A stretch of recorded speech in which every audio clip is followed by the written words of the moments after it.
This is the game we all have been waiting for. Hans Niemann playing with the white pieces against Fabiano Caruana. It's a crucial game for the outcome of the US Championships. And Hans is 1 point behind. Definitely needs to play for a win if he wants to stay in the race for gold. Let's have a look. Hans starts with the move 1, e4, and after e5, knight f3, knight c6. We have the Italian opening. Knight f6, d3, bishop c5, all very standard way of playing. White goes for the flexible move c3. And now Fabi goes for the move a5. That's a very modern way of handling this Italian opening. It's with the idea that the bishop can always come back to a7. It prevents white from expanding on the queen side with its pawns.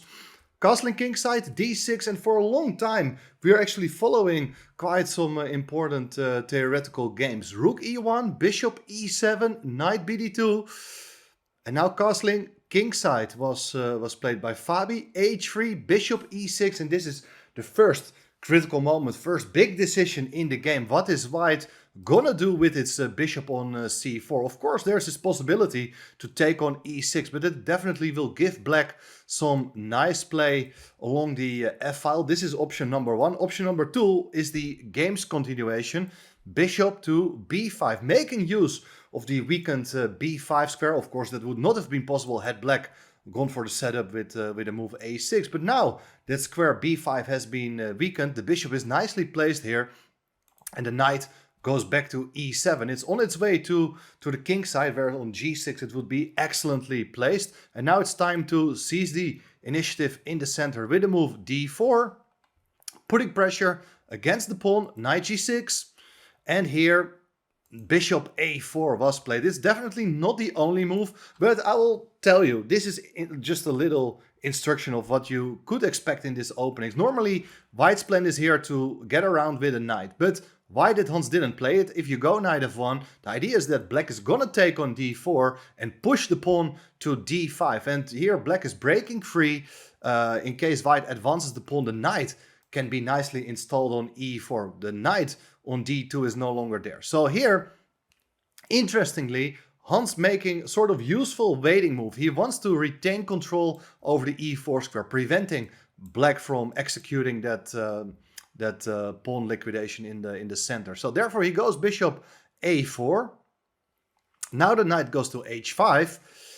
And here we see the knight is heading for the f4 square. So we no longer need to retain control over the e4 square. Knight f1 played. Knight h2, f4, knight g3, all very standard way of playing. E takes d4 was played now. And interestingly, this position was just reached 2 months ago in the game of Fabi with the white pieces playing against Niklas Huschenbeth in Düsseldorf. So here, I think both players were still in book. And in that game, Fabi decided to take back with the c-pawn. But here, Hans played probably the more challenging move, knight takes d4. So you put pressure against this bishop. After bishop takes d4, c takes d4. Now the move d5 was played. You want to contest this pawn center.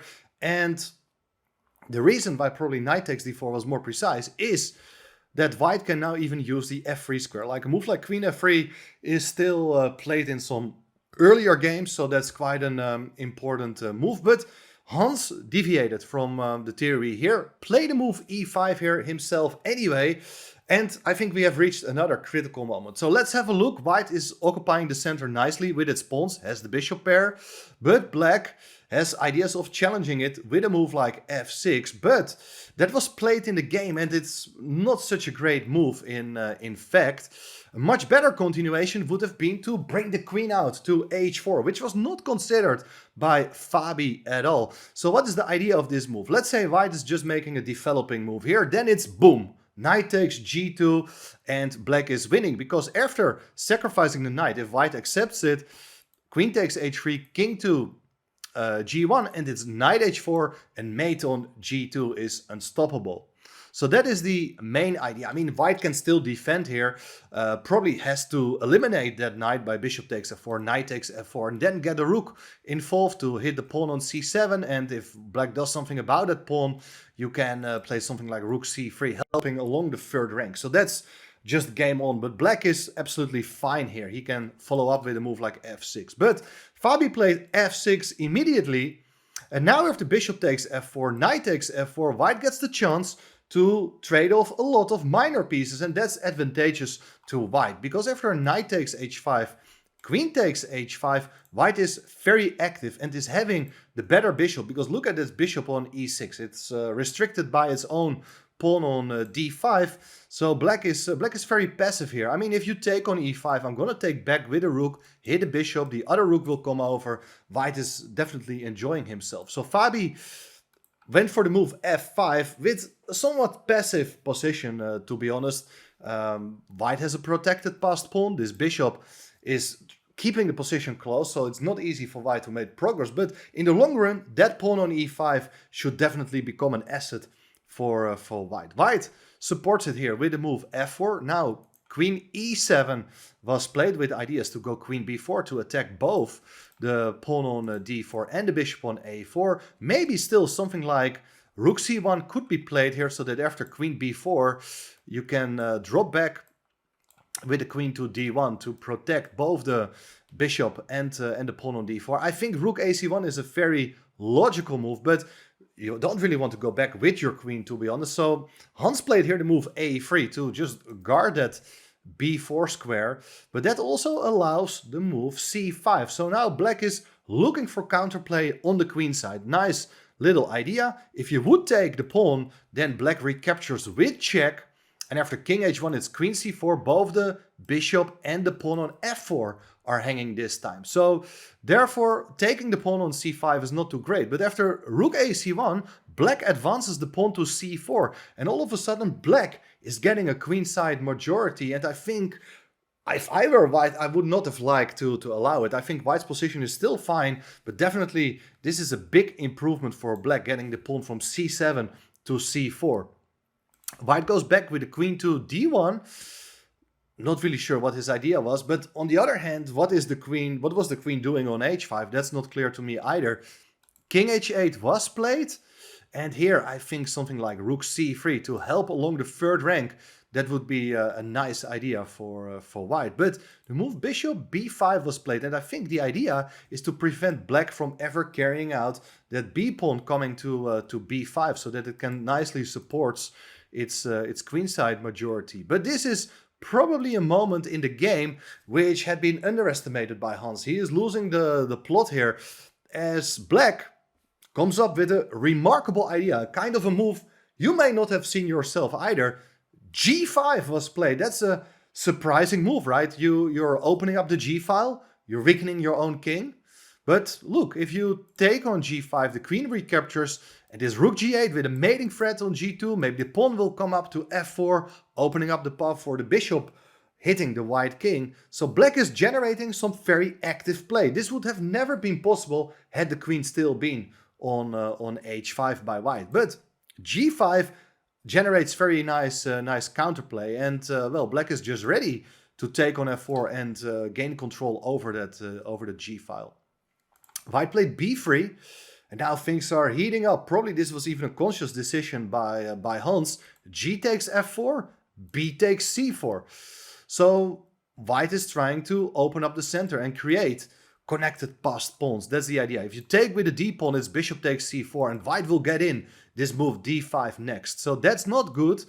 Pawn on a3 is actually hanging, guys. Don't forget about that either. But if you take the pawn, probably rook f1 can be played, and white is consolidating its position, getting control over the third rank with a rook, or possibly even recapture the pawn on f4. Here, it's not about material. This is crucial to understand. You can take the pawn on a3, but it's way more important to try to attack the white king. So therefore, rook g8 was played, and that's an excellent decision. Look, if you take on d5, it's bishop takes, and the bishop comes alive with huge threats against the white king. So that cannot be permitted for white. If you play anything else, let's say you advance the pawn to c5, it's rook g3, and the rook is nicely anchored on this square. Rook a g8 will come next. f3 is an idea. White's position is completely busted. So instead, rook c3 was played. So white is protecting the pawn, gaining control over the third rank. But now d takes c4 is a good move, and white is sort of forced to take back on c4. You cannot advance the pawn to d5, it runs into queen c5 check, losing the bishop. So bishop takes c4, bishop takes c4, rook takes, and only now the pawn on a3 was taken. So that's very, very nice. There are a lot of ideas, including rook takes g2. It's a massive rook sacrifice with the idea to get the other rook over and then the queen to g3. It's a sort of a mating attack. So therefore, the rook goes back to c2, overprotecting the pawn on g2. And here again, very important moment. What is black gonna play? And black could just have taken the pawn on h3 because the pawn on g2 is pinned. This was seen by Fabi, but he reacted it, and I'm not entirely sure why he didn't want to take this this pawn. Probably he felt like something like rook f2 could have been played with the idea to go queen f3 to overprotect the king side. There are different lines like rook g3 for instance, with the idea to go rook a g8, but things are not that simple. White is able to defend this pawn, but much stronger is to sacrifice the rook on g2. This is still analysis. After rook takes g2, the brilliancy here is f3, as you're about to chase the rook away from the g-file. And if the rook goes away from the g-file, then the other rook comes with check, and that will lead to checkmate. If you go rook g5, then it's queen h4, and there's no convenient way maintaining that rook on the g-file. If you go queen e2 to protect the rook on g5, then there is this move f4 interfering, and the rook is not very stable. So this looks like it's a crushing mating attack, but probably this was missed by Fabi. Instead, he played the move f3, which is very tempting, as it looks as if you're opening up the king side as well. But the pawn on h3 is still there. Hans went here in for a long think, and well, there are various ways to respond, but probably white should just play something like rook f2. I think that is the way to go here, because if you take on g2, now the pawn on h3 is hanging, but here you can go rook f3, regaining the control over the third rank. White is sort of okay. Another crucial line here, just for the understanding, is that if you take on g2, you take with the rook, f takes g2, and now the key idea is queen to d2. You're intending, well, maybe not to take on g2 because it runs into rook g8, but if you take on h3, now the queen comes to g5, and everything is under control. It's working in defense, it's controlling the g-file. Queen h1 is not a threat because the king just goes to f2, and the queen also covers the g1 square. And after something like rook g8, it's queen f6, and there's nothing better than just a repetition of moves. But Hans had its own ideas. He decided to play here the move e6 instead. And well, he is looking for counterplay, and probably the idea is that if black is going to take with the rook, then you swap the rooks on g2 and you go for e7, threatening to promote a pawn. After rook e8, it's queen e2. The queen is about to enter on e5 with check. If you cover the square with the queen, it's queen e5. And after the exchange of queens, this d pawn is coming to d5, d6, d7, and white is probably even gonna win it. So here, let's take it back to the game. Rook takes g2, it's not too great, but if you take with the pawn, there's still the threat of taking on h3, and this rook on g8 is a very important attacker, but also an important guard of the back rank. Queen e2 was played. Queen takes h3 with ideas to go queen h1, king f2, g1, getting a new queen. So queen e5, this was Hans's idea. Rook g7, the rook is blocking the check. Now rook h1, and if king f2, g1, getting a new queen is the main threat. So the rook goes back to overprotect the g1 square. But now it's queen h1, king f2, queen h4. Black is just totally in control, forcing the king to go to the center of the board. And here the f-pawn joins the attack as well. Rook g1 was played. There are various ways to proceed here as black. You can even consider sacrificing your f-pawn and then get a rook with tempo to f8, but there's no need to complicate matters like that. Queen g4 check played. King d2, f3, threatening to play f2. King e3. Now white is coming back with its pieces. Black is getting out of that annoying pin. Rook c2, rook f8. Look at this, f2 is probably an idea. Rook f2, white's pieces, they are so passive. They need to stop the pawns. And here again, there's so many good moves for black. There's always the option to offer the exchange of queens if you want, but you're not in a rush. The pawns are well supported and another pawn is coming up the board very soon. If the pawn is on h3, then you would like to exchange queens because the queen is still guarding the h2 square, preventing the h-pawn from getting there. After queen d5, well, you're looking for this kind of idea with e7, but now it's time to go rook e8. Rook e8 could have been played earlier, but then there was still the move d5. Now with the queen on d5, d5 is not an option, and the pawn on e6 is gonna be lost. I mean, white could have taken here still on f3, one way or another, but then it's a piece taking on e6, and well, black is just a lot of pawns up with major pieces on the board. The white king is exposed, so Hans had seen enough. He is just completely lost in this position. So Fabi is still 1 point in the lead. I mean, now he has shook off Hans. He is 2 points behind, so Hans is definitely not going to win the US Championships this year. But maybe one of the other contenders, Wesley So, Lanier Dominguez or Mishra, they're all still in contention for first, but they're 1 point behind tournament leader Fabiano Caruana. Let's see in the next couple of days what is going to happen. If Fabi is able to win the US Championships this year. Let me know in the comments what you think of this game. Any other questions, of course, let me know. And don't forget to subscribe to the channel as well, of course. That's what you definitely have to do if you want to see more on this channel.